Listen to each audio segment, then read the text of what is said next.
Please get ready for a dictation of exercise number 5 and 6 from Progressive Magazine of May 2022.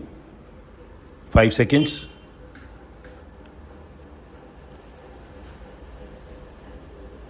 Start. A person who is not dealing in an expert way with a specific subject will naturally go in for generalizations. I am not expert, and so I can say many things about many subjects. Looking at this institute from a distance and looking at its publications, it seems to me that it has been making good progress. We have been told that similar institutes in other countries have begun to appreciate the work of this one. There can be no doubt about the importance of the work which you are called upon to do. I am glad that from a small annual business session, this gathering, taking advantage of the presence of so many distinguished persons who have come here today, will spread out into a conference on a specific subject matter, namely recruitment and training for the public services. I feel that this is something really solid and worthwhile. I am quite sure that it will bear results. It may be that the results are not very obvious, but it will, in any case, be an earnest discussion of subjects of high importance. I often wonder how we should approach these subjects. There are several possible approaches to them: the technician's approach, the professor's approach, and the man in the street's approach. I believe that most of you who have gathered here are either of the administrator type with actual experience or the professor type. Both types are very important, both having a fund of knowledge at their disposal. It may be said, however, that neither of these two types represents the man in the street's approach. I do not think the man in the street's approach is likely to be well informed or even very helpful. However, it is obviously an important approach because it is the man in the street or the man in the field who counts, because after all, it is him that the administration is ultimately meant to serve. You must always remember that aspect. If you do not, you will have no solid ground under your feet. It is worthwhile to repeat this because the administration not only has to be good, but has also to be felt to be good by the people affected. That should always be so, but it is necessary in a fully democratic setup because this is being fast developed not only in this country but in many others too. Now, what is self-government?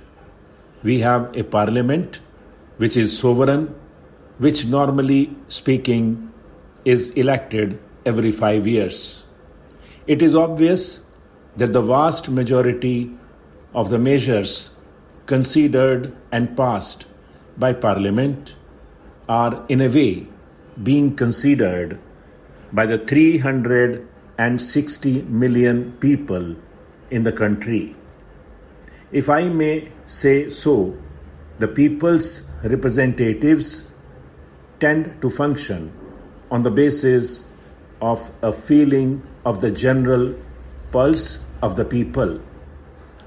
The latter have got the power to kick out a government or a member after a certain period of time, as it is important to keep the government or parliament in check. Again, there also exists a general feeling or awareness in the people that things are being done according to their wishes or in consultation with them. In fact, they have begun to feel that they are governing themselves.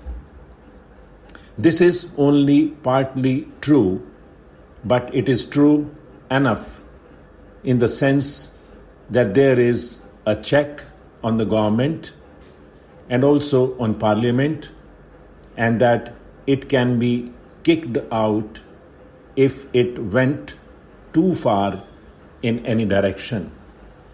Therefore, it behaves and tries to keep in line with public opinion.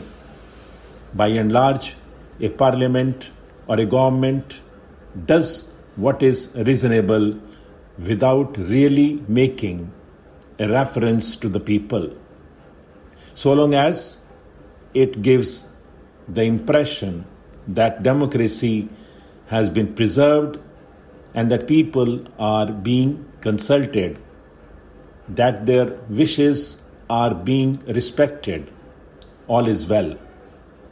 But whether they are actually consulted or not is another matter. If they get the impression that things are being imposed upon them, then friction arises. Apart from doing his work, the administrator, whether he is low down or high up in the scale, must give the impression, even if that impression is not cent% correct, that he is working through the public will and carrying it out. Of course, this cannot always be done. The administrator cannot carry out everybody's will, but he must give the broad impression that he is functioning in accordance with the public will, always thinking of public grievances, trying to remedy them, and consulting the people. Whether such an impression is created or not depends upon the manner in which the administration functions. It is quite essential in a democracy to create this impression in the interest of both the public and the administrator. Otherwise, democracy rebels, perhaps not immediately, but after a period of time. This applies generally to all types of administrative activities, but it applies more so to work of a social character which affects the people at large in many ways. Here, stop.